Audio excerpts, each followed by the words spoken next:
work? Is it gonna work? Is it not? This is the third time we try, but we are here because we need to bring awareness to this amazing topic, which is endometriosis, which 1 out of 10 women in the reproductive age is suffering from in the United States. So let's get Dr. to join us, and I think it's working or not. You know, technology is like very amazing. There we go. Hola, amiga. Finally. Hello, mujer. I'm ¿Cómo sorry, estás? you guys. I know how to work this app, but apparently I didn't realize that I had to, Nobody knows at the update. end of the day. Oh, look at you getting all like I gotta get fancy. a little Oh, that's filter perfect. going. Let me do this one. Okay, I'm post call, so I have to help myself out here. Oh my God, you look beautiful as always, You doctor. do too, honey. Why are you wearing yellow? Why am I wearing yellow? Because, doctor, it is Endometriosis Awareness Month. It's very important we bring awareness to this condition, under research condition, I believe. Yes. And the women itself don't understand, you know, like a lot of things. One of the main things of endometriosis is pain, right? And some of the times that women come to me and they start asking, oh, why I have so many painful periods, and like it's unbearable, the pain, and it's normal, right? But it is not, ladies, right, doctor? Right, exactly. Yeah. So let me just introduce myself really quickly. I really appreciate you letting me join your platform, honey, so that way we can bring more awareness to this, condition that not many women know about. And it's one of those things where we just have to bring it out there, let everyone know about it. But my name is Érica Montes. I'm a board certified OBGYN. I live in Arizona, and I am, all these pain syndromes that women suffer with and deal with are very important to me because I see it every day and I know how it affects women, not only physically, but mentally, and, spiritually. So I'm happy to be here and I'm happy to be talking about this important topic. And I'm so, so glad and lucky to have you here, as well as everyone in the platform, because as like you came as a guest like almost a year ago already. I know it has been that long. We did it through Zoom. And Mm-hmm. I always put experts' advice on top of anything on the spotlight, because we need to create that community that really like shares information that is honest and is true, scientifically proven, because there is a lot of misconceptions out there. And so I thank you for your time today. So we in my platform and in your platform, I'm sure they have heard of endometriosis as an inflammatory condition where the endometrial tissue grows outside the uterus, and 1 out of 10 women kind of like gets it, right? But what are the causes of endometriosis? This is a very, very like important question that I always get. That's a great question to start out with, because in a way, like there's so many theories, there's like, is it because of this reason or that reason? But in the end, a lot of it actually ends up being hereditary. Your risk can actually increase 7 to 10 times if you have a first degree relative that has been affected with endometriosis. But I think the most common theory that we learn and that we consider, even though there's some doctors that I think may not really believe this, is what we call like retrograde menstruation, which basically means where instead of your cells staying inside the uterus, they actually go out through the fallopian tubes and then they implant on different surfaces in the pelvis and in the peritoneum, which is a lining that covers our organs and our abdominal wall. That's a place where we definitely find it a lot, besides the ovaries and the tubes. So that is, why does that happen though? Why do you have that retrograde menstruation? It could be just the fact that, depending on your cycles, how heavy they are, if they're coming very often, shorter cycles, things like that. But in the end, that's kind of what the main theory is. But there's definitely a lot of different theories out there. Yeah, and I understand, like women who are suffering from this condition must be, like they always have this emotion of like hopelessness, because there is not enough research to show, not enough things to kind of like prove what causes it. But this should never be a discouragement for you ladies who are Exactly. watching. If you're suffering from endometriosis, it shouldn't be like, okay, I'm going to throw the towel and whatever, my body's just wrong, because it's not wrong. It's just things that happen in the body, right? Right. Exactly. I agree. Definitely. And doctor, you as a doctor, OBGYN, board certified, and the creator of the amazing The Modern Mujer community, you get a lot of these questions like, what are the common symptoms that a patient that has endometriosis that has not yet been diagnosed could complain about it with you? Yeah, I've seen, so a lot of OBGYNs don't really like, I guess, what you would say, like chronic pelvic pain patients, because they are difficult. Sometimes it's hard to manage them. But I have, my husband actually is an interventional pain specialist, so we kind of talk about complicated cases together, and we realize that these pelvic pain patients actually have seen many doctors, have been through many in and out of many different treatments, evaluations, whatever you can say, and they end up not being diagnosed with what's really going on with them. So what the most common symptoms or presentations that I see with these patients are always going to be things like, of course, painful periods, or even pain right before your period starts. I definitely see patients who have issues with painful intercourse. We see issues with patients that tend to just kind of have vague symptoms, like, sometimes we think it can be from their bladder or their bowels, but it actually is endometriosis. So there's always that important thing to evaluate to kind of rule things out. And then we also see patients who deal or suffer with infertility. Patients come in, they're like, I've been trying to get pregnant for longer than a year and I haven't been able to. And they sometimes don't have pain because some of these patients are asymptomatic, or that means they don't have symptoms. But then we end up finding that they do have endometriosis. Wow. And how is the diagnosis made? Because there is a lot of misconceptions about this. Some people say that you can just know if you have endometriosis. Other doctors say that you can only do surgery and then find about it. But what is, in your opinion and in your expertise, the best way to diagnose it? Yeah, the standard of care and what our American College of Obstetrics and Gynecology, or ABOG, says is basically that you do have to perform laparoscopy on a patient in order to visualize the lesions, or if you take samples of the peritoneum and they come back with issues, with evidence of endometrial stroma and cells, that's what, or glands, excuse me, then we can say that that patient definitively has endometriosis. But, of course, there are some women who get ultrasounds, and they have ultrasounds, or pelvic transvaginal ultrasounds are very sensitive to being able to find what we call endometriomas, which are the cysts on the ovary.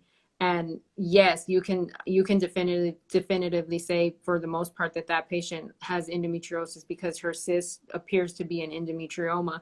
But, when you go in and you look around, that's when you're going to find what stage she's at. Is it just on the ovaries? Is it in other locations and things like that? But ultimately, I think we can say she has a presumptive diagnosis of endometriosis based on her symptoms and her history. But to definitively diagnose it, we would say you would need a laparoscopy if you have no findings on ultrasound, which happens a lot of the times. Right, right. And are there any risk factors to endometriosis, doc? Yeah, like kind of what I was alluding to earlier. If you start menstruation at an early age, because that puts you at more, times that you're going to menstruate over your lifetime. Of course, if you have heavier or shorter periods, like if your cycles are every 3 weeks, that can put you at increased risk. And like I mentioned before, if you have a first-degree relative who has endometriosis, that actually increases your risk 7 to 10 times.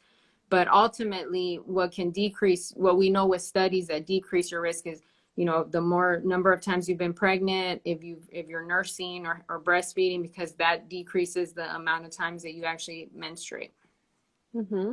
And let's say, like, for example, there's a patient in your clinic, and then they complaining about pelvic pain. Obviously, it's not into the extent for you to perform any surgery to prove Right. the condition.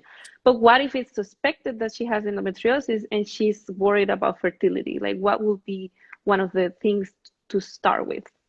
Sure. You know, I think a lot of OBGYNs do know that birth control pills, even though everyone looks at them in a different way, they actually are not only used for contraception or preventing pregnancy, but we know that those pills actually can be used for different gynecological conditions such as endometriosis. So because endometriosis is an estrogen dependent disease, which basically means that, you know, the more estrogen you have hanging around in your body, that can increase your risk.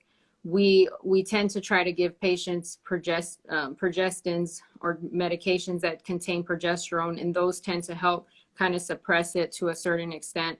And then we still will consider giving patients what we call combined oral contraceptives, which are estrogen and progesterone, but at, you know, lower doses and more of like a continuous cycle where you don't actually bleed or have a withdrawal bleed every month.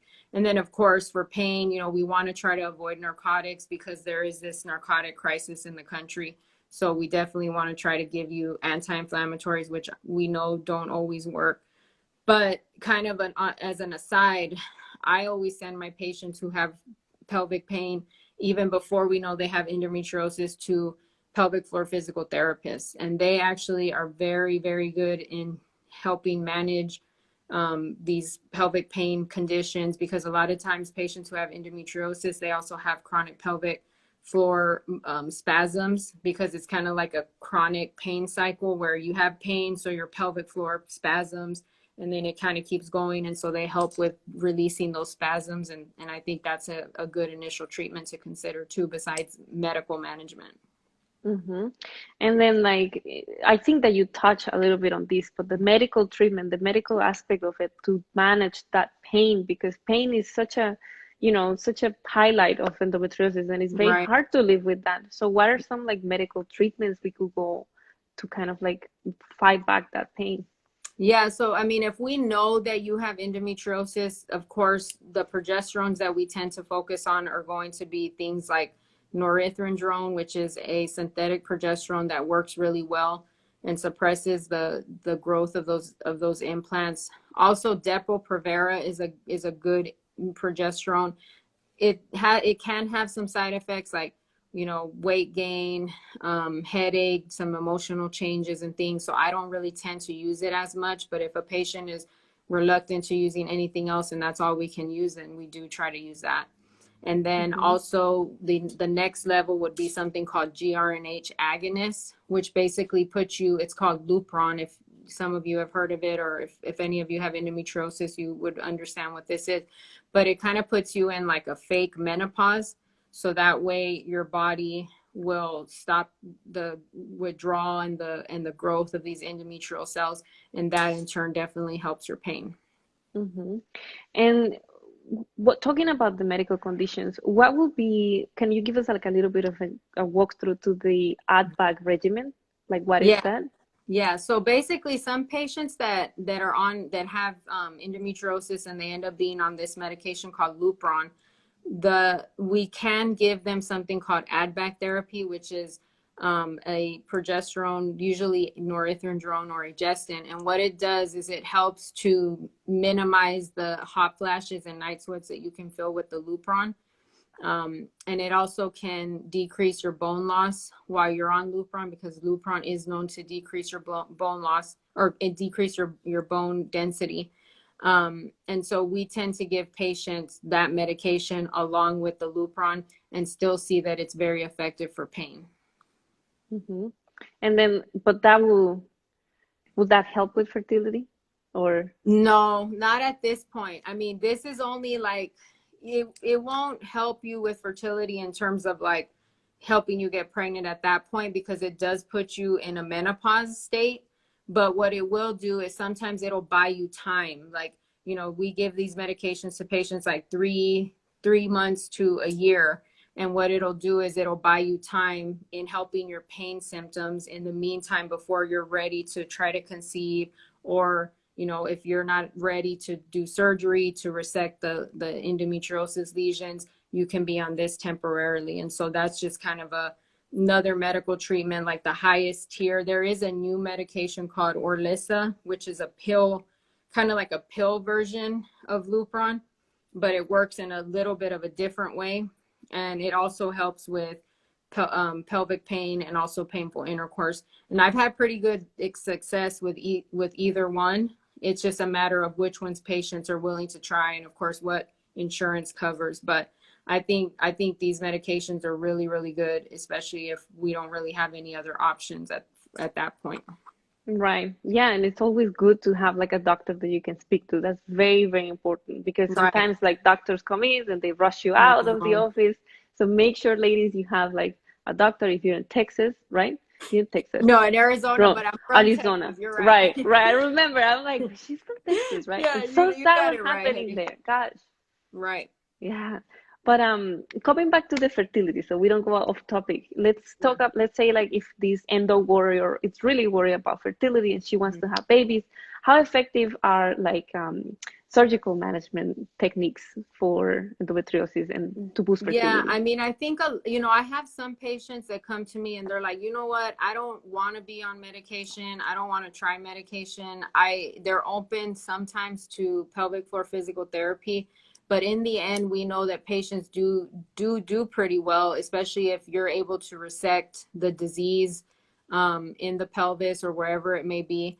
One study said about 80% of patients do improve with surgical treatment. So it is really, really good. And I have seen it where even if a patient only has a couple lesions, I resect those lesions and it actually leaves them with a few years of improvement in pain. So we don't always want to jump to surgery, of course, but if someone has been down the road where they're like, you know what, I've tried this, I've tried that, doctors thought I had this or that, and we know they don't necessarily have a GI etiology or cause or a urinary cause. I mean, you can have endometriosis in your bowels or your colon or your bladder, but we don't really see that until later once we start doing a little bit more surgical management.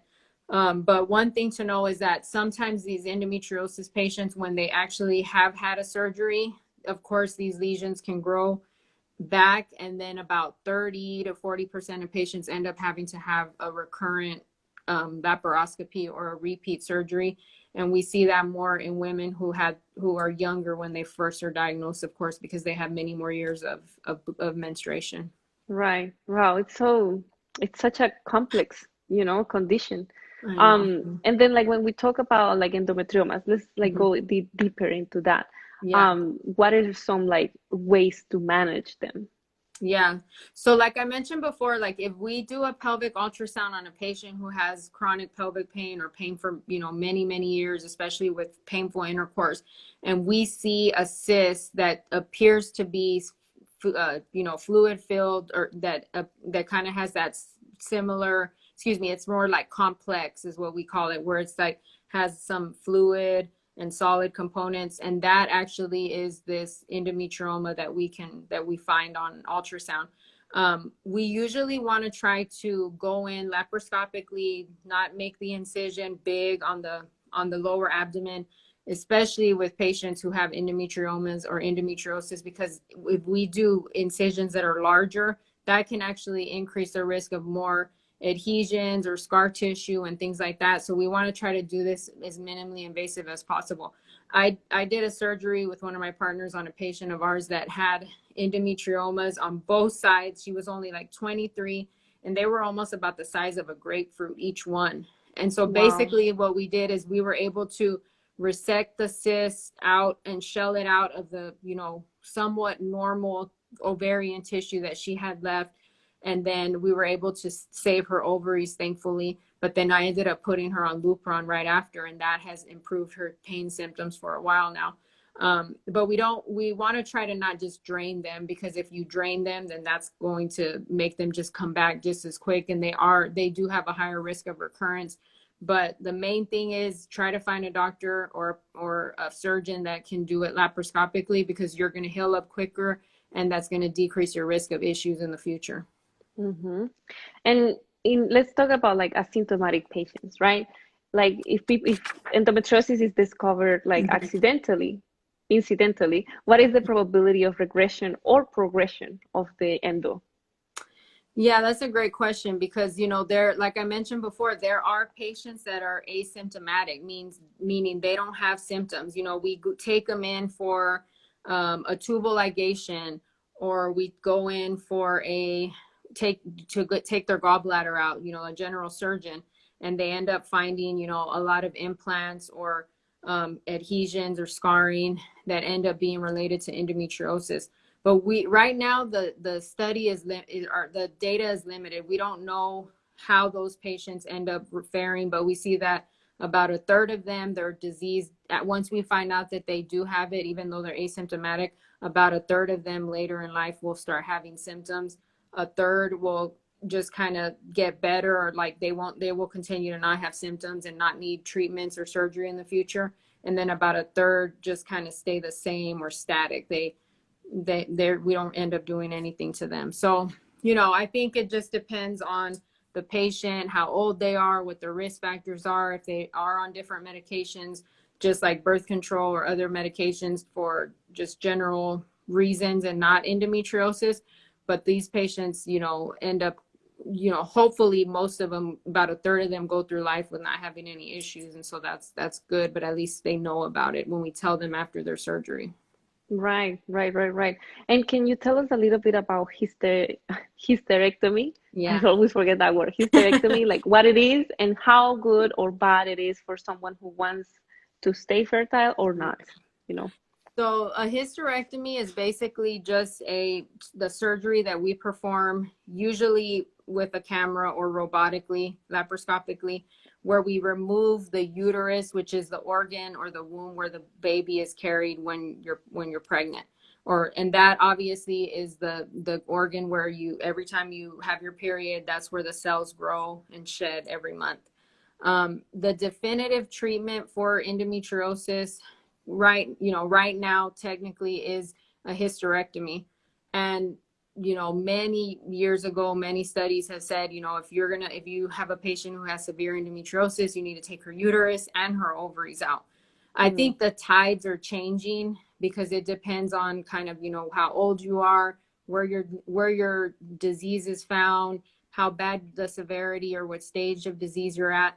But we know that, you know, about 80% of patients, or, you know, maybe not that high, maybe like 50 to 60% of patients actually do have improvement in their symptoms when they do have a hysterectomy and a oophorectomy, or that's when you're taking your ovaries out, because that kind of is the cause or the start of where all these cells are coming from and how they're moving to the different parts of your pelvis.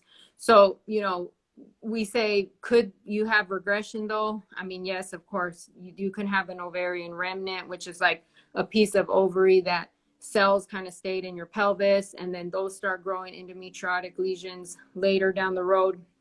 And patients end up having to have repeat surgeries or treatments, like medical treatment, like we spoke about before. But I think in the end, it ends up just coming down to, you know, if a patient has severe disease and they want to increase their risk of improvement in, you know, quality of life, pain, and things like that, and they don't want to have babies, sometimes we do have to go down the route of taking their uterus out and their ovaries, depending on their history. And after that is performed, the how will like the body know? Let's say like it's a 35-year-old woman, you know, woman. It's still young, it's still in the fertile window. Right. So how will the body react? Like, will we still have symptoms of endometriosis, although like you already explained that the tissue can still grow, right? Yeah.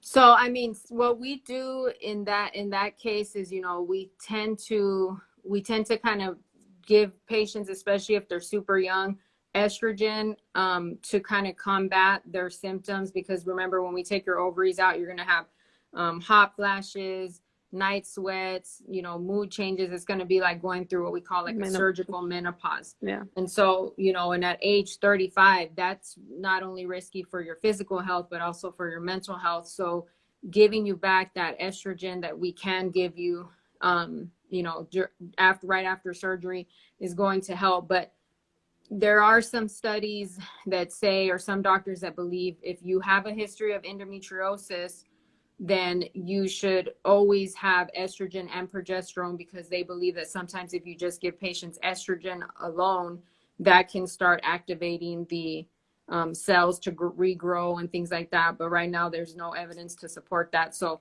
I tend to give my patients just estrogen if they've had a hysterectomy and they need it for hot flash symptoms.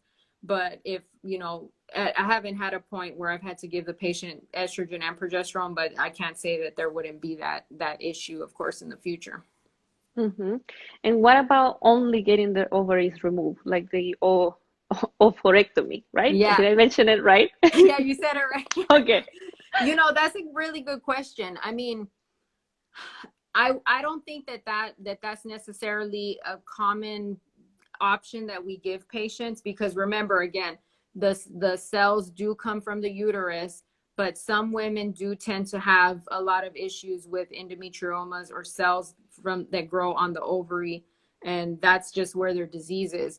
But you know, if this patient doesn't, if she desires future fertility and you're going to take her ovaries out, I mean, she still could be a carrier of her own baby, but she would definitely need to undergo IVF, of course, and things like that.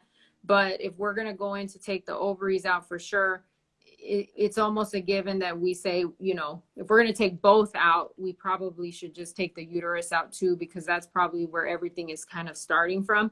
But it just, you know, it just depends on that scenario or the patient's clinical situation.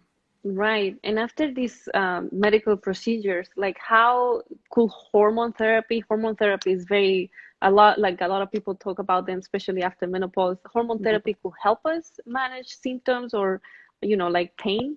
Yeah, I mean, we still know that even if you've had a hysterectomy, like I mentioned before, some women end up needing to have still medical treatment done, given or taken, because they still have remnants of an ovary, or they still have lesions that weren't resected that continue to grow. So we still want to treat these patients with medical management. And sometimes even patients who've had the hysterectomy and even their ovaries out, they still have to have surgery sometimes to go back in and clean out like the lesions that regrew after surgery. I had a patient that I can think of that ended up happening to her, and she ended up doing well after she was able to get those lesions resected. But I don't think that happens very, very often, but I do see it. And I still think that patients need to remember, though, that pelvic floor physical therapy is also something to have in your toolbox of treatment for endometriosis. It's more of a, you know, it's definitely not invasive. It's something that a lot of women don't know about. And I wanted to really emphasize that pelvic floor physical therapy is very important for women to consider. It can get you through a pelvic floor chronic pain conditions that, you know, sometimes medication and surgery can't even do for you. So I think that's very important to consider, especially if you have endometriosis and any other kind of chronic pelvic pain syndrome. Mm-hmm. And now that I have one more question for you. Now that we Oh, yeah. touched that lifestyle kind of like, right? That's kind of like exercise. At the end of the day, they're going to send you Right. exercise to do at home. But sometimes, you know, a lot of women come to me and ask me, what are some things I can do for my endometriosis not to worsen? And I Mhm. know that this condition is very unpredictable and sometimes it's really out of our hands. But I think, in my perspective and in my research I've done, is Yeah. that there are certain things that you can do in your lifestyle that could prevent you from getting in a worsened stage. Right. So, in your opinion, what are some things that we can do in our life as a Yeah. habit to kind of like improve our condition and decrease the chances of it getting worse?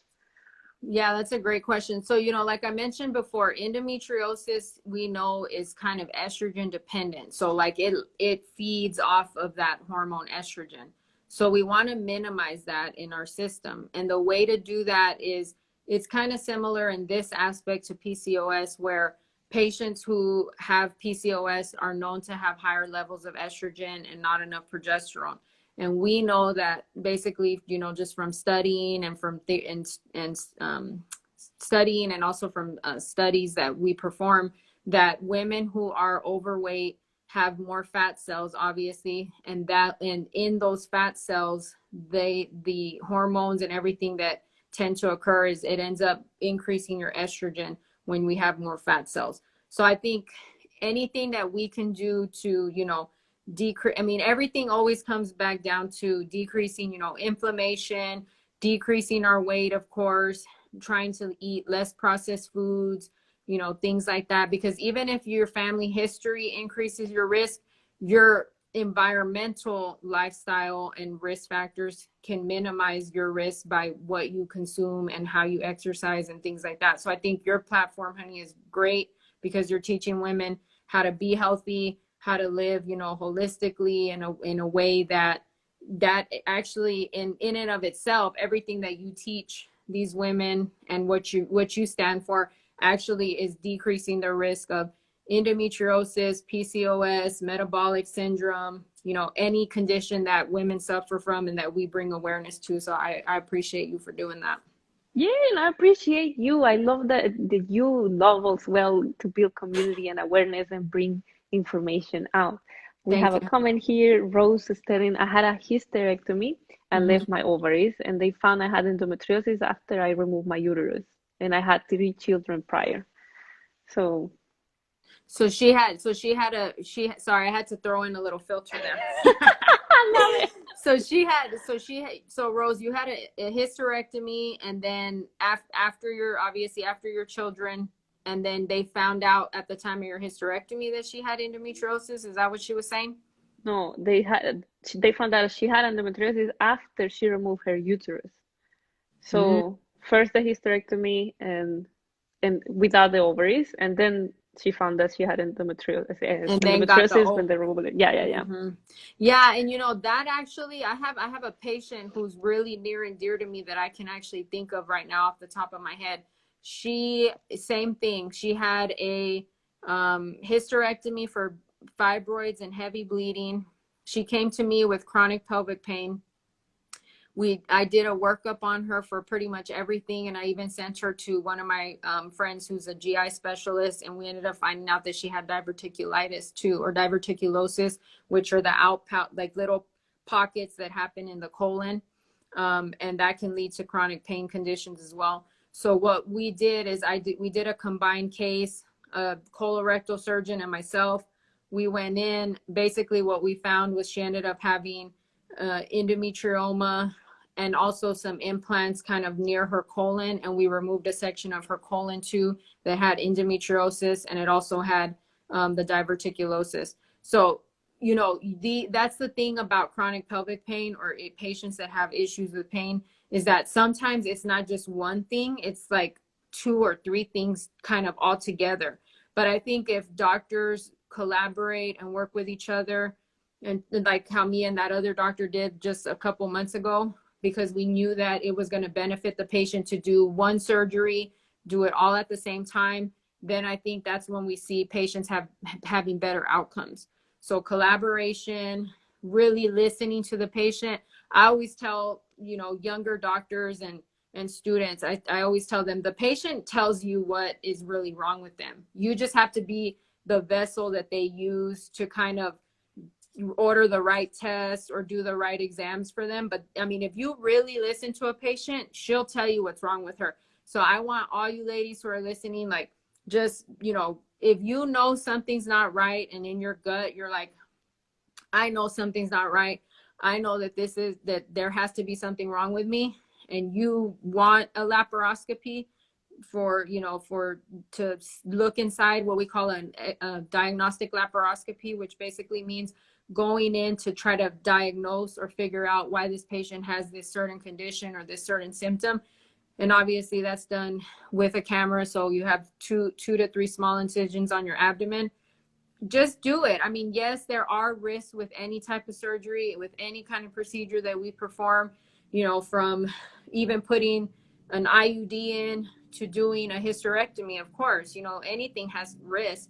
But I think if you've been through the run-ins with a lot of different providers and you still don't have an answer, you need to just ask what you need, ask what you want for, and we'll try to help you as much as we can. Right. No, 100%. We have another question. Is fibroids and endometriosis the same? That's a great question. So they're not. I mean, they're both gynecological conditions for the most part that are benign. Sometimes endometriosis, both of these conditions, fibroids and endometriosis, can increase your risk potentially of cancer. There's a small percentage of fibroids that can turn into cancer. And there's a small percentage or a small risk that sometimes endometriosis can increase your risk of cancer as well. But there's a lot of studies about that. And that's, another topic to get into for another day. But at this point, we know that they're different conditions. Do a lot of women have both? Yes. Fibroids, about 80% of women in their lifetime have them. They're increased up to 3 times as many in Black females. And definitely also I see it a lot in the Hispanic or the Latina population, not so much in white women, but a lot of women can have both conditions and can cause similar symptoms. So when you see when I see a patient, I have to see exactly, like I mentioned before, it can be 2 or 3 gynecological conditions that are causing your symptoms, or it can be one gynecological condition, one GI condition like diverticulosis, and one bladder condition like interstitial cystitis, which is a chronic inflammation of your bladder wall. So it can be a multitude of things, but those are great. That's a great question. I have 2 more questions. Now that we keep talking, like questions are like popping in my Yeah, head I because love I it. I have you love here. the questions. Good. So one of the things is that the other day I was speaking in my Spanish account with another doctor. He's also Oh, an OBGYN, oh, and he great. mentioned that the endometriosis and PCOS have a very tight correlation. What is your intake in this, since now we're talking about fibroids as well? Do you see a You, lot of patients that have both or no? I would say yes and no, but then like I mentioned before, how I feel as though because these 2 conditions are estrogen dependent, I would say, yeah, I mean, it makes sense in theory that they could come hand in hand. Because remember, well, not always, but a lot of women who have PCOS are, a little more overweight, so that increases their estrogen. And then women who have increased estrogen, that increases or maybe can spark the growth or the proliferation of these endometriotic lesions. So I would say yes, this can increase.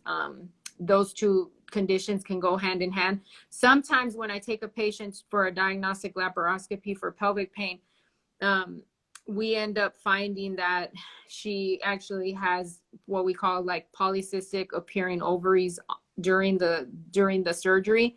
That in and of itself doesn't mean you have PCOS, but then once we start doing further workup into that, then we can kind of delve into that and kind of see.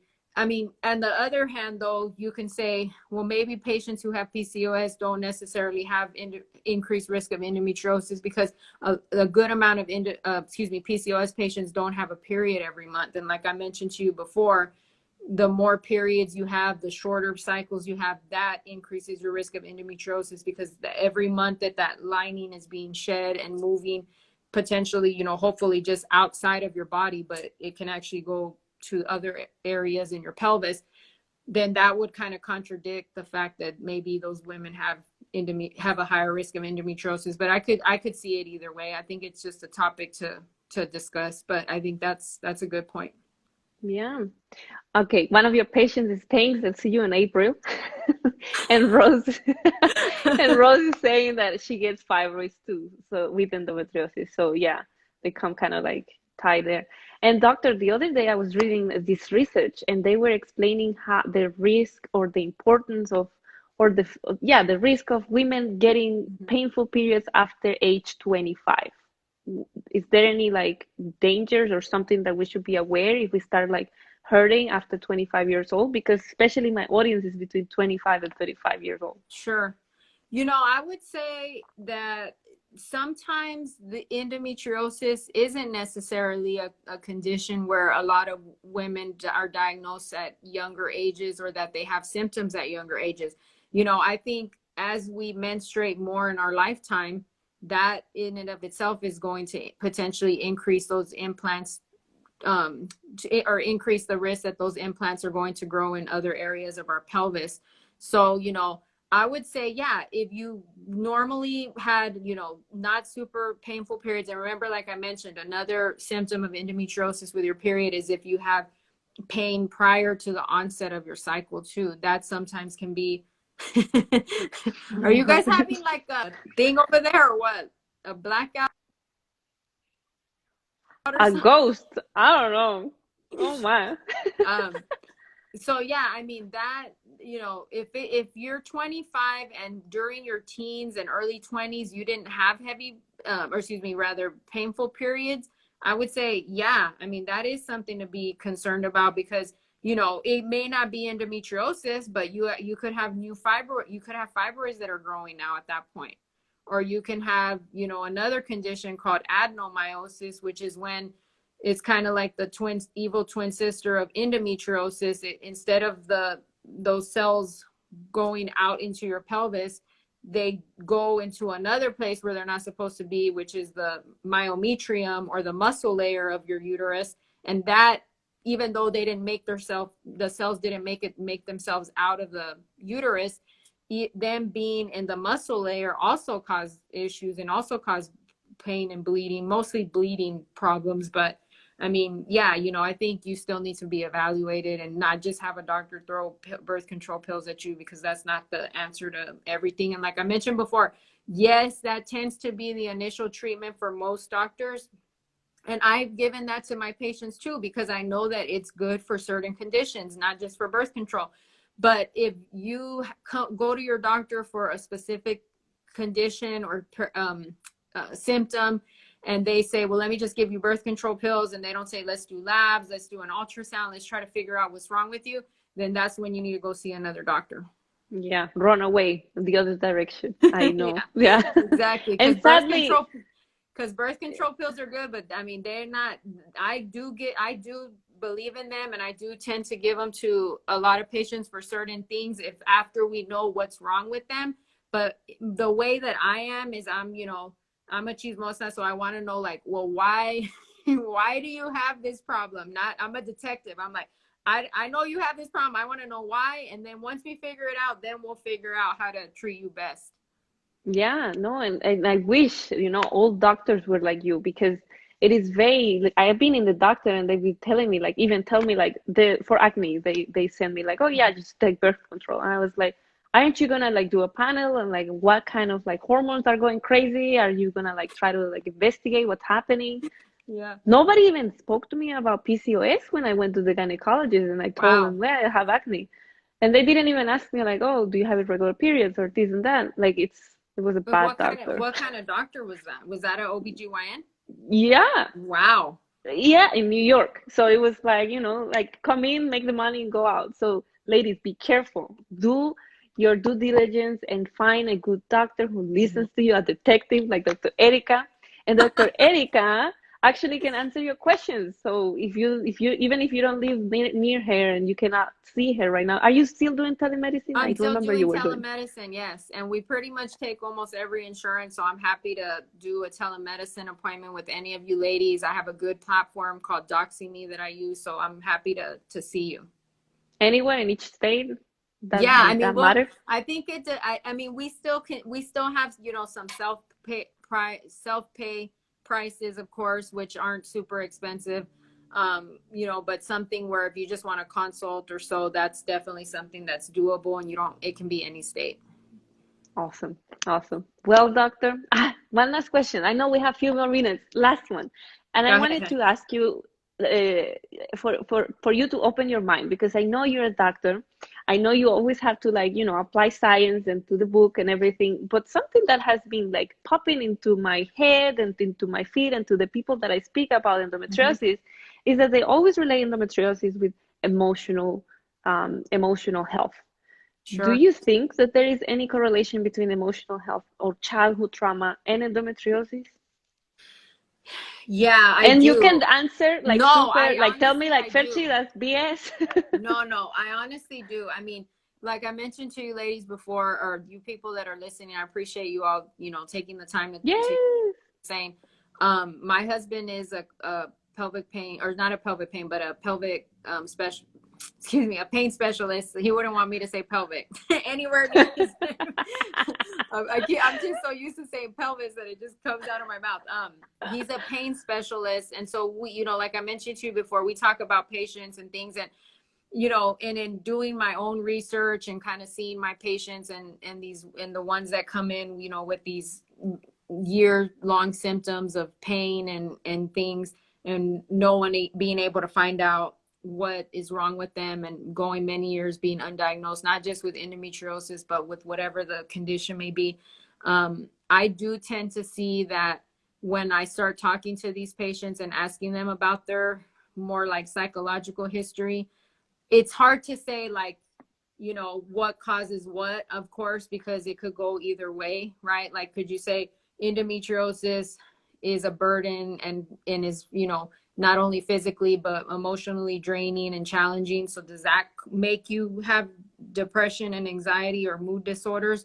Or do you, because of your family history or a childhood trauma, you know, have these disorders, and inherently that, you know, makes your endometriosis pain and what you can tolerate worse? It's hard, you know, it's hard to say, like the chicken and the egg, what causes what. But I think, yes, I do believe in that. I mean, I have a lot of patients even who don't have endometriosis, but like for fibroids, for example, you know, they have to, you know, plan around their period or plan around their schedule on what they're going to do. And they have to make sure they have a bag in their car with extra clothes and pads. And, you know, these patients who have endometriosis, you know, they end up having to adjust their schedules because, you know, on that particular time of the month, they know that they're going to be, you know, just in bed and not able to be functional. So yeah, I mean, I think definitely there is that correlation. And, you know, unfortunately, our healthcare system isn't the best where we can have like such a great collaboration between, you know, primary care providers and mental health specialists. But I think, you know, as physicians, we always should try to have those resources available for patients so that way they can get help if they need it, and we can offer them that help as well. Yeah, yeah, and I'm very glad that you answer honestly, and I love to hear your words. And that is one of the work that we are doing here today by bringing awareness, you know, because when we suffer in silence, there is no system that is going to help us as women and as people who are suffering from certain diseases or conditions. So it's a very good example is like for how we are changing the food market. Like now you start seeing more labels about organic and 100% clean ingredients, and or like the laundry detergents are coming out with like super clean endocrine disruptor free Right. ingredients. Right. Yes. And these are all changes that we as consumers are making into the world. So when we start speaking up and talking about these topics, even with the guy friends, I feel that Right. we can really make a big change into anything. Right. I agree. Yeah. And I mean, you know, there's a bunch of different things too in regards to, you know, what we eat, what we use to drink our water out of, what we consume, and things, even like for these inflammatory conditions such as endometriosis, and even for, you know, change or decreasing our risk for fertility. You know, infertility has a big role, and they've done a lot of studies on those exact things that you just mentioned. So I think, you know, back in the day when our ancestors were living off the land, and they, you know, they didn't have to worry about, you know, the pollution and the plastic and this and that, you know, of course these people had some people had these conditions, but they were, you know, working, doing physical activity. Everyone for the most part was likely pretty healthy. But then as our society has, you know, become more evolved, we're less active, everything is so easily found, you know, we can just go outside, grab something to eat, and we're Not even, you don't even have to go outside. exactly. Our needs are satisfied so easily nowadays. And I mean, I think a lot of that has to do with why we suffer so much more from certain conditions. I mean, it has to be that there has to be a role in that. So yeah, that's an interesting topic, but I appreciate you bringing that up. Yes, of course. Okay, Doc, I'll let you finally go.